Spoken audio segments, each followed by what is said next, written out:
ഓം ശാന്തി.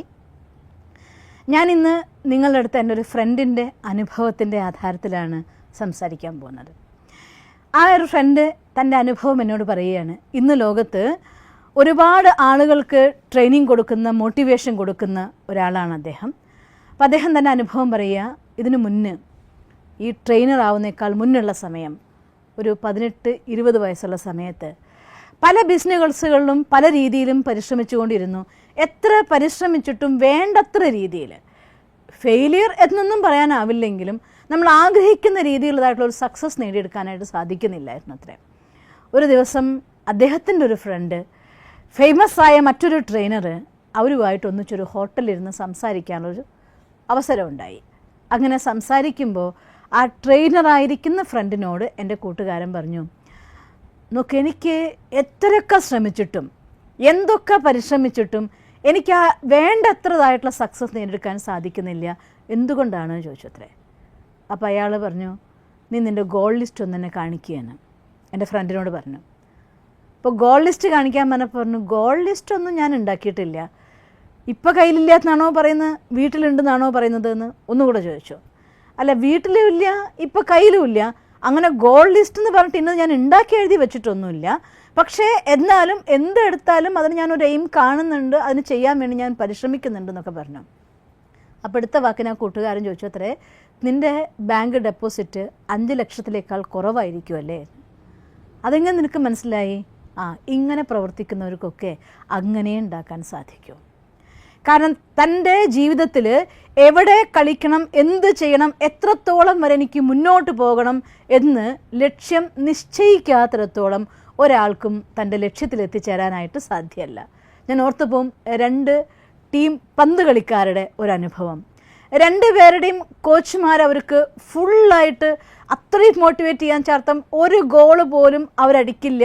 ഇനി മരിച്ചാലും കുഴപ്പമില്ല, നിങ്ങൾ അടിക്കുന്ന പന്ത് കൊണ്ട് മറ്റൊരാളെ നെഞ്ച് തുളച്ച് പുറത്ത് പോയാലും കുഴപ്പമില്ല, അത്ര സ്ട്രോങ്ങിൽ നിങ്ങൾ കളിച്ചേ പറ്റൂ. എന്തായാലും ഈ പ്രാവശ്യം 0-12 എന്നുള്ളതായിരിക്കുന്ന നമ്പറിലായിരിക്കണം നമ്മുടെ ജയം എന്ന് നിശ്ചയിച്ചു. എല്ലാവരും മോട്ടിവേറ്റഡായി ഫുൾ സ്ട്രോങ് ആയിരുന്നു. ഓപ്പോസിറ്റായിരിക്കുന്ന കളിക്കാരുടെ കോച്ചും ഒട്ടും മോശമായിരുന്നില്ല. അദ്ദേഹം അതെ പൂർണ്ണമായിട്ട് മോട്ടിവേറ്റ് ചെയ്തു. 2 ഗ്രൂപ്പും ഞങ്ങൾ 0-12 എന്ന നമ്പറിൽ ജയിക്കും എന്ന് ഉറപ്പിച്ചുകൊണ്ട് കളിക്കളത്തിലിറങ്ങി. എത്ര സമയം കളിച്ചിട്ടും 2 പേരുടെയും 0-0 അല്ലാതെ ഒരു ഗോള് പോലും ആവുന്നില്ല. അവസാനം എന്തുകൊണ്ട് ഇങ്ങനെ എന്ന് നോക്കുമ്പോൾ അപ്പോഴാണ് മനസ്സിലാവുന്നത്, അവർ ഗോൾ സെറ്റ് ചെയ്തിട്ടില്ല, ഗോൾ പോസ്റ്റ് ഉണ്ടാക്കിയിട്ടില്ല. എന്നാലല്ലേ പിന്നെ ഗോൾ അടിക്കാനാവുക. ജീവിതത്തിൻ്റെ കളിയിലും അങ്ങനെ തന്നെയാണ്. എനിക്ക് പൂർണ്ണമായിട്ട് ജയിക്കണം എന്ന് നിശ്ചയിച്ചു കൊണ്ട് നമ്മൾ മുന്നോട്ട് പോകുമ്പോൾ നമ്മുടെ ഗോൾ പോസ്റ്റ് സെറ്റ് ചെയ്യാത്രത്തോളം കാലം നിങ്ങൾ എത്ര ശ്രമിച്ചാലും ഒരു ഗോളെങ്കിലും നിങ്ങൾക്ക് അടിക്കാൻ സാധിക്കുമെന്ന് നിശ്ചയിക്കേണ്ട. അതുകൊണ്ട് ഗോൾ എന്ന് പറയുന്നത് മുന്നോട്ട് പോകാനുള്ളതായിരിക്കുന്ന നമ്മുടെ ഊർജമാണ്, പ്രചോദനമാണ്. രാത്രി 12 മണിക്ക് ജോലി ചെയ്യേണ്ടി വന്നാലും ചിരിച്ചുകൊണ്ട് എൻത്യൂസിയാസ്റ്റിക്കായിട്ട് നിങ്ങൾക്ക് ജോലി ചെയ്യണമെങ്കിൽ നിങ്ങളുടെ ഗോളിൽ നിന്ന് നമുക്ക് കിട്ടുന്നതായിരിക്കുന്ന ഊർജം വേണം. ലക്ഷ്യവും ലക്ഷണവും അത് രണ്ടും ഒരുപോലെ മുന്നോട്ട് പോകൂ. ലക്ഷ്യം നിശ്ചയിക്കാത്ത ഒരാൾക്ക് ഒരിക്കലും ലക്ഷണം കൊണ്ടുവരാൻ സാധ്യമല്ല. തൻ്റെ ജീവിതത്തിൽ വേണ്ടത്ര ആഗ്രഹിക്കുന്ന പോലുള്ളതായിട്ടുള്ള വിജയം നേടാനും സാധ്യമല്ല. അതുകൊണ്ട് നമ്മുടെ ലക്ഷ്യബോധം അഥവാ ലക്ഷ്യത്തെ നിർദ്ധാരിതമാക്കുന്നത്, ഗോൾ സെറ്റിംഗ് എന്നത് മുന്നോട്ട് പോകാനുള്ളതായിരിക്കുന്ന എനർജിയാണ്, ശക്തിയാണ്.